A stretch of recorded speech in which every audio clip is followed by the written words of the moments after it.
시간이 되었으므로 2023년 10월 20일 금요일 아침 예배를 시작하겠습니다. 다같이 사도신경으로 우리의 신앙을 고백합니다. 전능하사 천지를 만드신 하나님 아버지를 내가 믿사오며 그의 아들 우리 주 예수 그리스도를 믿사오니 이는 성령으로 잉태하사 동정녀 마리아에게 나시고 본디오 빌라도에게 고난을 받으사 십자가에 못 박혀 죽으시고 장사한 지 사흘 만에 죽은 자 가운데에서 다시 살아나시며 하늘에 오르사 전능하신 하나님 우편에 앉아 계시다가 저리로서 산 자와 죽은 자를 심판하러 오시니이다. 성령을 믿사오며 거룩한 공예와 성도가 서로 교통하는 것과 죄를 사해 주시는 것과 몸이 다시 사는 것과 영원히 사는 것을 믿사옵나이다. 아멘. 거룩하시고 자비로우신 하나님 아버지, 오늘 우리에게 새로운 하루를 허락하셔서 예배로 하루를 열 수 있도록 혹은 예배 드릴 수 있도록 허락하여 주신 은혜 진심으로 감사드립니다. 하나님, 우리가 어제 죄를 지었는데 혹여 회개하지 아니하고 잠을 청하고 일어났다면 하나님, 주님의 보혈로 우리의 죄를 씻어주시기를 간절히 소원합니다. 그리하여 정결한 마음으로 이 시간 예배 올릴 수 있도록 하나님 우리의 마음을 주관하여 주시옵소서. 하나님, 이 시간 간절히 바라곤 하는 것은 우리가 우리의 이웃을 내 몸과 같이 사랑하여 그들을 취하는 데 있어서 사람을 낚는 어부에 있어서 부족함이 없도록 하나님 우리에게 능력을 허락하여 주시옵소서. 그들을 사랑할 수 있는 마음을 허락하여 주시옵소서. 헌신하는 마음, 희생하는 마음, 하늘의 밀알이 되어서 뿌려지는 마음 될 수 있도록 하나님 우리의 마음에 이웃을 사랑하는 내 몸과 같이 사랑하는 마음을 허락하여 주시옵소서. 하나님 또한 우리가 진리를 사대 진리를 팔지 아니하도록 하나님 은총 베풀어 주시옵소서. 우리 주변에는 거짓 교사들이 많이 있습니다. 십자가의 도를 전하기보다 마귀의 도를 전하는 그런 우리의 이웃들이 많이 있습니다. 우리가 깨어 기도하여서 그들을 경계할 수 있도록 하시고 하나님 말씀을 사수하는 데 부족함 없도록 하나님 우리에게 신령한 지혜를 허락하여 주시옵소서.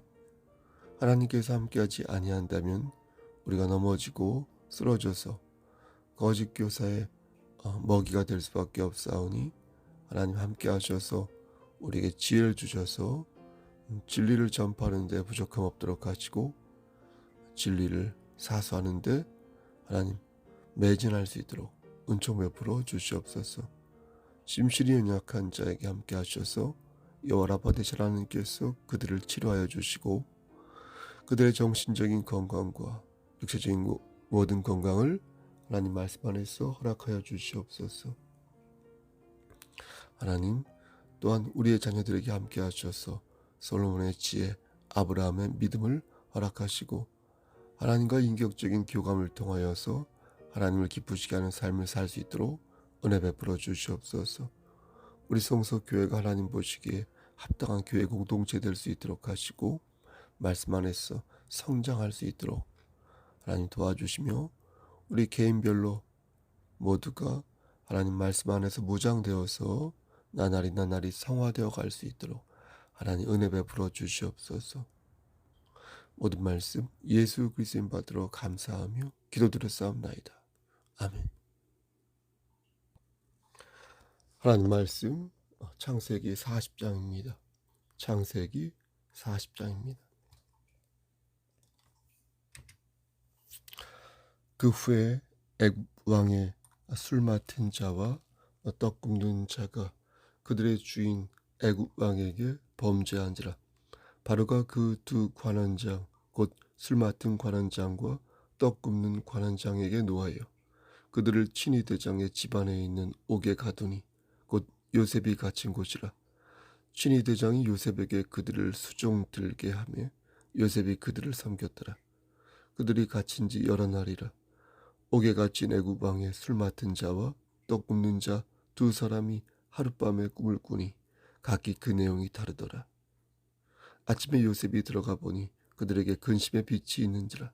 요셉이 그 주인의 집에 자기와 함께 갇힌 바로의 신하들에게 묻되 어찌하여 오늘 당신들의 얼굴에 근심의 빛이 있나이까? 그들이 그에게 이르되 우리가 꿈을 꾸었으나 이를 해석할 자가 없도다. 요셉이 그들에게 이르되 해석은 하나님께 있지 아니하니까 청하건대 내게 이르소서. 술 맡은 관원장이 그의 꿈을 요셉에게 말하여 이르되 내가 꿈에 보니 내 앞에 포도나무가 있는데 그 나무에 세 가지가 있고 싹이 나서 꽃이 피고 포도송이가 익었고 내 손에 바로의 잔이 있기로 내가 포도를 따서 그 즙을 바로의 잔에 짜서 그 잔을 바로의 손에 들였노라. 요셉이 그에게 이르되 그 해석이 이러하니 세 가지인 사흘이라. 지금부터 사흘 안에 바로가 당신의 머리를 들고 당신의 전직을 회복시키리니 당신이 그 전에 술 맡은 자가 되었을 때 하던 것 같이 바로의 잔을 그의 손에 드리게 되리이다. 당신이 잘 되시거든 나를 생각하고 내게 은혜를 베풀어서 내 사정을 바로에게 아뢰어 이 집에서 나를 건져 주소서. 나는 히브리 땅에서 끌려온 자요 여기서도 옥에 갇힐 일은 행하지 아니하였나이다. 떡 굽는 관원장이 그 해석이 좋은 것을 보고 요셉에게 이르되 나도 꿈에 보니 흰 떡 세 광주리가 내 머리 위에 있고 맨 윗 광주리에 바로를 위하여 만든 각종 구운 음식이 있는데 새들이 내 머리에 광주리에서 그것을 먹더라. 요셉이 대답하여 이르되 그 해석은 이러하니 새 광주리는 사흘이라. 지금부터 사흘 안에 바로가 당신의 머리를 들고 당신을 나무에 달리니 새들이 당신의 고기를 뜯어 먹으리이다 하더니 제3일은 바로의 생일이라. 바로가 그의 모든 신하를 위하여 잔치를 베풀 때에 술 맡은 관원장과 떡 굽는 관원장에게 그의 신하들 중에 머리를 들게 하니라. 바로의 술 맡은 관원장은 전직을 회복하며 그가 잔을 바로의 손에 받들어 드렸고 떡 굽는 관원장은 매달리니 요셉이 그들에게 해석한것 같이 되었으나 23절 술 맡은 관원장이 요셉을 기억하지 못하고 그를 잊었더라. 아멘. 하나님 이 말씀을 들어 사용하여 주시옵소서. 예수님의 이름으로 기도하였습니다. 아멘. 요셉은 억울한 누명을 쓰고 감옥에 갇히게 되었습니다.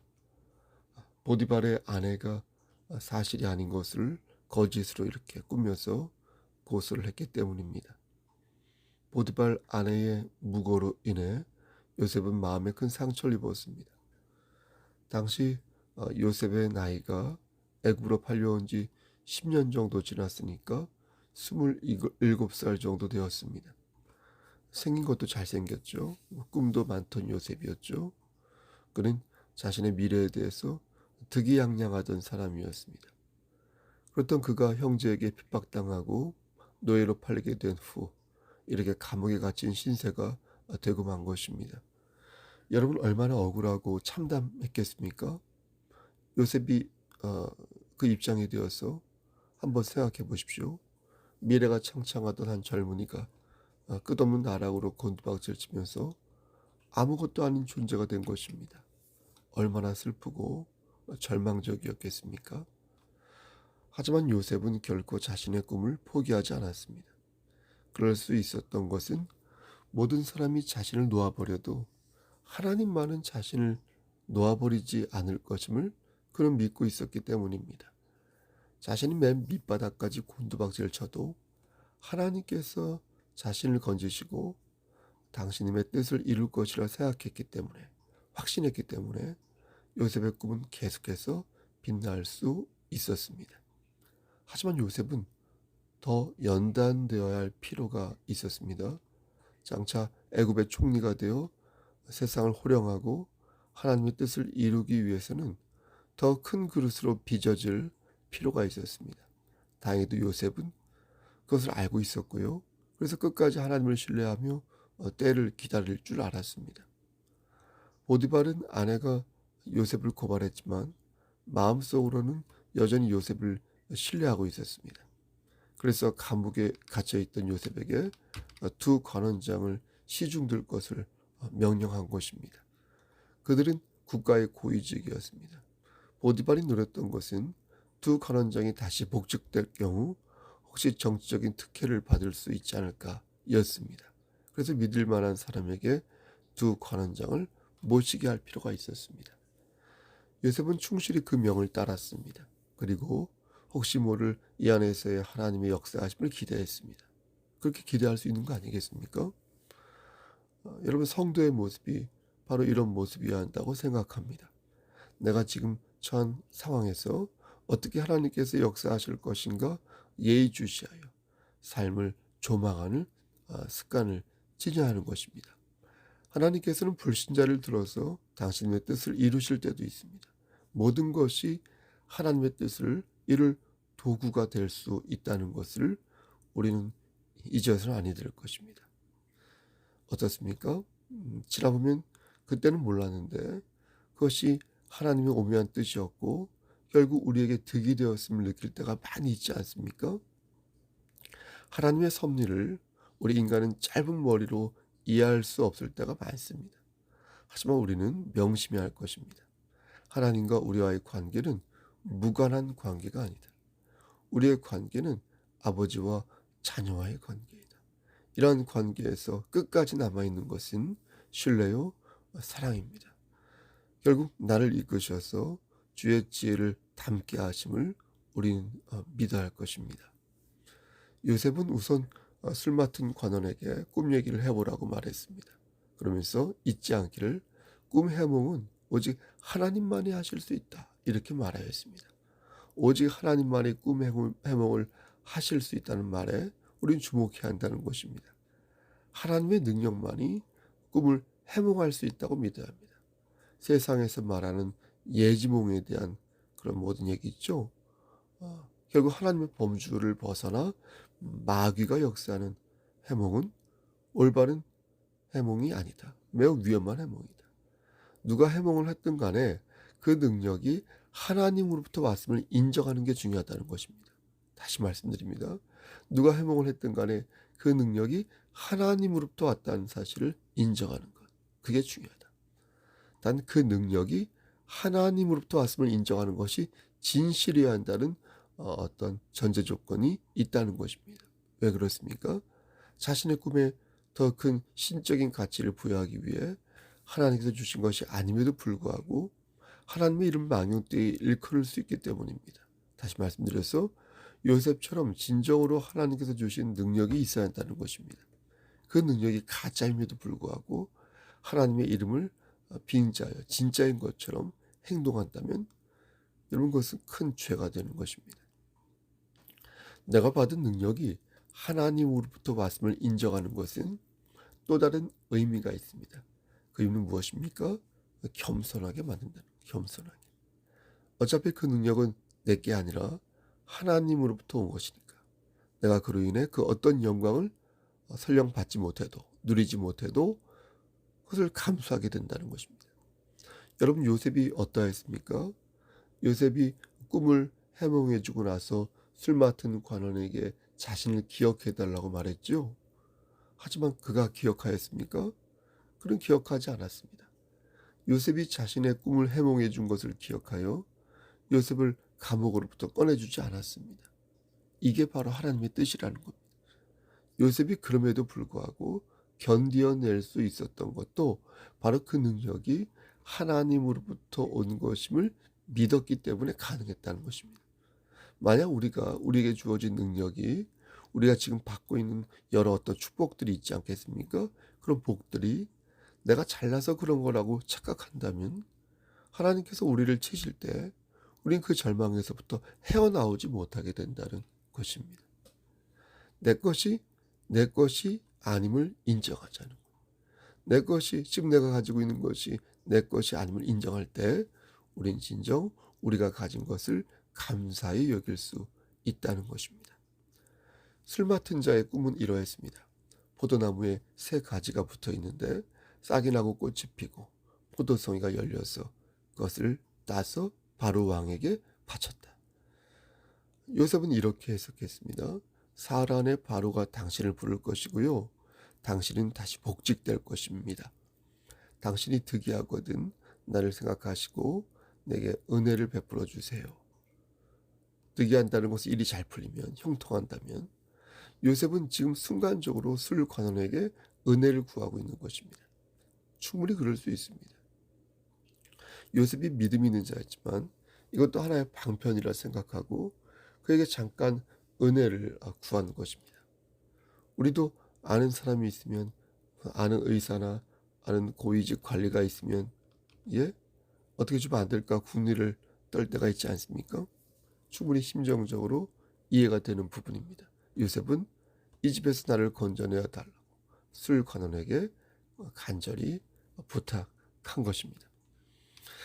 하지만 그는 앞에서 말씀드린 것처럼 요셉을 기억하지 못했고, 요셉은 그 후로도 여러분 2년이나 더 옥에 갇혀 있어야 했습니다. 그것은 요셉의 교만을 막기 위한 하나님의 뜻이었으며, 하나님보다 인간을 더 신뢰하는 잘못을 범하지 않게 하기 위함이었습니다. 만약 요셉이 그렇게 해서 은혜를 입고 풀려나가게 되면 어떻게 되었을까요? 요셉은 하나님의 방법보다 인간의 방법을 더욱 선호하게 되었을 것입니다. 하나님께서는 그것을 알고 계셨기에 좀 더 요셉을 연단시킬 필요가 있었던 것입니다. 이번에는 떡 굽는 관원의 꿈 얘기를 들었습니다. 그리고 해석하여 말하기를 흰떡 새 광주리는 사흘이란 기간을 말하는 것이고요. 그 떡을 새들이 쪼아 먹었다는 것은 사흘 안에 당신이 교수형을 당하여 죽게 되고 새들이 당신의 머리를 쪼아 먹는 것을 의미합니다. 요셉은 거침없이, 그러니까 노골적으로 말했습니다. 그렇죠? 어떻게 그렇게 말할 수 있을까요? 그 말을 듣고 있는 떡 굽는 관원의 마음이 여러분 얼마나 무섭고 황당하고 참담하였을까요? 이게 사실이 아니라면 정말이지 악담 중에 악담 아니겠습니까? 하지만 요셉은 아주 거리낌 없이 노골적으로 말했습니다. 왜 그렇습니까? 이 능력이 하나님으로부터 왔다는 것을 알고 있었기 때문에, 이 능력이 자신의 능력이라면 적당히 애둘러서 말을 했을지도 모르지만, 요셉은 자신의 역할에 대해 잘 알고 있었기 때문에 숨길 수가 없었던 것입니다. 자신은 단지 하나의 도구로 사용되고 있음을 알았습니다. 하나님께서 이를 통하여 계시하시고 이를 통하여 당신의 놀라우신 뜻을 보이려 하신다는 것을 알고 있었습니다. 그래서 거침없이 말을 할 수 있었던 것입니다. 또한 그런 것이 빵을 굽는 관원에게도 좋았습니다. 왜냐하면 자신의 죽음을 준비할 수 있잖아요. 그렇죠? 그런 시간을 가질 수 있었기 때문에 아마 좋았을 것입니다. 다가올 큰 변화에 준비할 수 있도록 요셉은 나름 도움을 준 것입니다. 의로운 죽음을 선택할 수 있도록 돕는 것은 그에게 일시적인 기쁨을 주는 것보다 더 큰 배려가 될 수 있는 것입니다. 하지만 이것은 의의 심판일 경우에만 그래야 할 것입니다. 의의 심판이 아니라 죄의 심판일 경우에는 어떻게 해야 되겠습니까? 그냥 가만히 앉아서 그가 지옥에 가게 내버려 둬야겠습니까? 그럴 수는 없을 것입니다. 반드시 헤어나와야 할 것입니다. 내 부모가, 내 자녀가, 내 사랑하는 사람이 죄의 심판을 받아 저 지옥불로 떨어질 것을 뻔히 알고 있는데 그냥 가만히 있어서는 아니 될 것입니다. 그것은 배려하는 마음이 아닙니다. 그것은 친절한 마음이 아닙니다. 그것은 포기요, 방치요, 나와 상관없음에 지나지 않습니다. 우리는 우리의 주변을 돌아봐야 합니다. 나의 지금 행동이 친절함인가? 혹은 귀찮음인가? 내가 사랑하는 사람이 의의 심판을 받을 경우, 십자가의 도가 아니라 거짓된 마귀의 도를 따르고 있을 경우, 우리는 그의 죽음을 도울 수 있지만 나의 사랑하는 사람이 죄의 심판을 받을 경우에는 결코 그를 죽음에 이르도록 방치해서는 아니 될 것입니다. 호스피스와 안락사도 이런 관점에서 이해할 수 있지 않을까 싶습니다.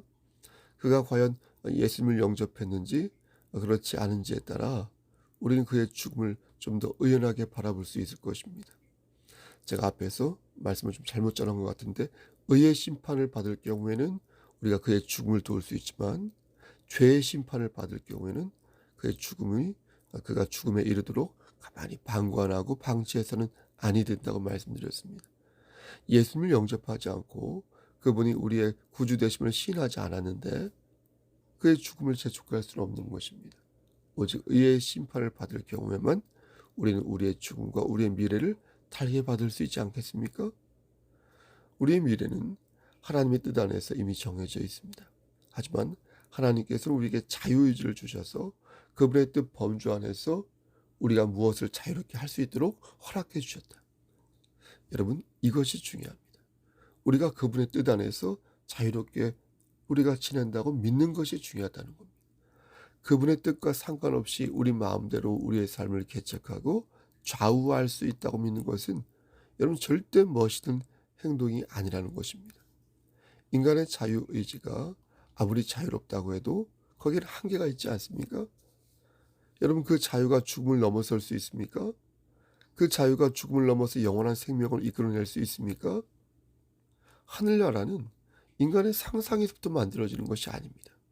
천국은 내가 원한다고 해서 생기고 원하지 않는다고 해서 사라지는 것이 아닙니다. 나와는 별개로 창조주 하나님의 뜻을 역사하고 계십니다. 내가 이 세계의 중심이 아니라, 우리가 이 세상의 중심이 아니라 중심은 누구에게 있습니까? 하나님께, 여호와 하나님께 있다는 사실을 명심해야 합니다. 그분의 뜻에 반항하지 않고 그분의 뜻에 순종하는 것은요, 여러분 선택의 사항이 아니라는 겁니다. 우리는 그러한 자격과 여러분 능력도 사실 없습니다. 우리가 하나님의 자녀가 됐으면요, 우리의 능력이 아니라 어떻습니까? 하나님께서 나를 움직이시고 나를 인도하셨기 때문에 가능한 것입니다. 여러분, 이를 믿습니까? 아멘. 우리의 미래는 이미 정해져 있다. 하지만 그것은 운명론적인 것이 아니라는 거예요. 하나님께서는 여전히 우리를 기다리고 계시고 우리에게 상 주시기를 원하시고 계신다. 여러분 생각해 보십시오. 요셉이 꾼 꿈들이 뭘 바꾸었습니까? 바꾼 거 없습니다. 요셉에게 내리실 축복의 꿈은 결국 이루어졌고, 오늘 본문에서 보여진 그 꿈들 역시 그렇게 될 것이라고 말씀해 주신 것일 뿐, 그것을 바꾸거나 막을 수 있는 것들이 아니었습니다. 하나님께서는 인간에게 당신님의 뜻을 나타내시기 위해 모든 도구를 사용하셨다. 꿈은 그 방편 중 하나였던 것입니다. 다만 인간의 한정적인 지혜로 이해하기가 어려웠던 것입니다. 그럼에도 불구하고 하나님께 당신의 뜻을 계속해서 우리에게 보여주고 계신 까닭은 바로 길을 잃은 아들에게 등대가 되어 주시기 위함이다. 때로는 하나님의 현현을 통하여 일러주실 때도 있었습니다. 때로는 선언과 어떤 이적을 통해서 하나님의 뜻을 보여주실 때도 있었습니다. 그렇게 하시다가 하나님께서는 우리에게 말씀을 주셨습니다. 말씀은 인간에게 구원에 필요한 충분한 내용을 집대성한 것입니다. 성경 말씀은 그야말로 특별계시의 정수라고 말할 수 있는 것입니다. 우리는 하나님의 말씀을 받아 구원에 이르는 길을 찾고 주님을 입술로 시인하고 마음의 변화를 일으켜 구원에 이르게 된 것입니다. 만약 성경이 없는 곳이 있다면, 아프리카 오지 같은 곳에서 성경을 모르는 사람이 있다면 하나님께서는 주저하지 않으시고 지금도 현현하시고 또한 선언케 하시고 신원하시고 이적을 일으키셔서 그들의 마음을 움직이실 것입니다. 그게 바로 아들을 삼고자 하는 아버지 하나님의 마음이며 사랑인 것입니다. 그분의 뜻 안에서 달라지는 것은 없다. 따라서 미래를 예측하여 무엇을 어떻게 해보겠다고 하는 것은 부질없는 것입니다. 사람들은 마귀를 쫓아서 미래를 알고자 합니다. 마귀의 힘을 빌려서 자신의 불행을 예측하고 막으려고 합니다. 집집마다 붙어있는 부적 있죠? 가슴을 탁 막히게 하지 않습니까? 하나님 믿는다고 해놓고서요, 북어죠, 북어? 북어를 문짝 위에다 달아놓고, 예? 곳곳마다 용하다고 하는 부적들을 붙여놓는 그런 사람들이 있습니다. 어떻게 그런 사람들을 성도라 말할 수 있습니까? 어떻게 그들을 하나님 믿는 사람이라고 할 수 있습니까? 자신의 안위와 미래를 위해서 하나님을 하나의 방편으로 써먹는 사람에 불과하지 않습니까? 양다리 걸치면서 한쪽은 마귀를, 한쪽은 하나님을 섬긴다고 볼 수밖에 없지 않습니까? 자신에게 이롭기만 하면 하나님 외에도 각종 마귀를, 귀신들을 줄기차게 들고 올 사람들 아닙니까? 이것은 하나님의 자녀들이 경계해야 할 모습이다. 이것은 마귀가 좋아하는 모습이지 결코 하나님이 원하시는 모습이 아니다라는 것입니다. 그렇다면 어떻게 해야 되겠습니까? 우리의 예측 불허의 미래를 여러분 어떻게 준비하시겠습니까? 마귀가 채우는 만족으로 채우시겠습니까? 사특한 영으로 여러분의 미래를 거시겠습니까? 그럴 수 없지 않습니까? 우리의 불안한 미래는 오직 무엇으로만 채울 수 있다? 하나님의 영으로만 채워야 한다. 그래야 해서 하나님의 영으로만 치유될 수 있다는 것입니다. 이미 하나님께서는 우리에게 약속하셨습니다. 우리에게 영원한 생명을 약속하셨습니다. 영원한 생명을 향하여 우린 달려가면 그만인 것입니다. 그리고 그 과정 속에서 어떻습니까? 더욱더 하나님을 신뢰하고 우리의 삶 속에서 우리의 모든 것을 맡아 주관하여 주실 것을 우리는 사모하면 되는 것입니다. 하나님만 바라보면 된다. 살아가면서 많은 일이 일어날 수 있습니다. 예기치 못한 사건들이 발생할 수 있습니다. 사업에 망할 수 있습니다. 건강에 이상이 생길 수 있습니다. 자녀에게 예기치 않은 일이 생길 수 있습니다. 하지만 그 어떤 일이 일어나더라도 달라지지 않는 것 하나가 있다. 그것은 바로 우리에게 주어진 영원한 생명임을 믿습니다. 여러분 믿으십니까? 성령님께서 끝까지 여러분들을 지켜주시고 여러분들에게 약속하신 그 천국의 기쁨을 여러분 믿으십니까? 하나님께서는 그 위에 플러스 알파로 축복을 내려주신다고 말씀하셨습니다. 레위기 20장 24절에서 뭐라 말씀하셨나요? 나는 너희를 만민 중에서 구별한 너희 하나님의 여호와라. 시편 24편 말씀에서 뭐라고 말씀하였습니까? 여호와는 나의 목자시니 내가 부족함이 없으리로다. 그가 나를 푸른 초장에 누이시며 쉴만한 물가로 인도하시는도다. 하나님을 기쁘시게 하면 축복을 받을 수 있습니다. 복을 받을 수 있습니다. 하나님을 기쁘게 하면 우리의 영혼을 소생시키시고 우리를 의의 길로 인도해 주십니다. 우리의 마음이 평안해지고 우리의 배에서 생수의 강이 흐르게 하심을 우린 믿게 됩니다. 요셉의 꿈 해몽은 그 자체가 중요한 것이 아니었습니다. 그 꿈속에 깔려있는 하나님의 계시와 교훈이 중요한 것이었습니다. 우린 그걸 읽어야 할 것입니다. 마귀의 힘을 빌려 미래를 알려하기보다 우리의 확실한 미래 되시고 우리의 확실한 미래를 이미 담보해 주신 하나님을 믿고 하나님을 기쁘게 하여 진정 하나님의 자녀답게 미래를 소망하는 자가 되어야 할 것입니다. 여러분 주변에서 마귀의 계율을 전하는 자를 멀리 하십시오. 하나님의 말씀을 무장하여 진리를 사수하시고 오직 진리만을 전파하십시오. 저와 여러분이 하나님의 능력과 사랑에 힘입어 오늘도 생수의 강을 받아 마시기를 소원합니다. 그렇게 하루를 사시기를 우리를 죄에서 구속하여 주신 우리 주 예수 그리스도인 받들어 간절히 축원합니다. 아멘. 이제는 우리를 죄에서 구속하여 주신 우리 구주 예수 그리스도의 은혜와 아버지 하나님의 만극하신 그 사랑하심과 성령 하나님의 교통하시고 인도하시는 모든 역사하심이 하나님의 능력과 사랑에 힘입어 오늘도 생수의 강을 받아 마시기를 소원하는, 그리고 하나님을 기쁘시게 하는 삶을 살기를 소원하는 여기 모인 성도와 그들의 가정과 이 재단과 이 나라 위에 하나님의 사랑하심이 세세토록 함께 계실지어다. 아멘. 예배를 마쳤습니다. 돌아오는 주일은 10월 넷째 주 22일입니다. 주일날 함께 참석하여서 예배당에서 예배드렸으면 좋겠습니다. 그리고 마지막 제주는 10월 29일입니다. 그날은 추수감사주일로 드립니다. 그날도 역시 함께 참석하여 예배드렸으면 좋겠습니다. 여러분, 예배드림이 여러분들에게 기쁨이 되었으면 좋겠습니다. 하나님과 동행하는 삶을 사는 것을 자랑스럽게 생각했으면 좋겠습니다. 여러분 주변에 잘못된 도를 전하는 자를 주의하시고 진리로 무장하여 생명의 성령의 전신갑주에 힘입어 오늘도 여러분 승리하셨으면 좋겠습니다. 여러분 오늘도 힘찬 하루 되십시오. 샬롬.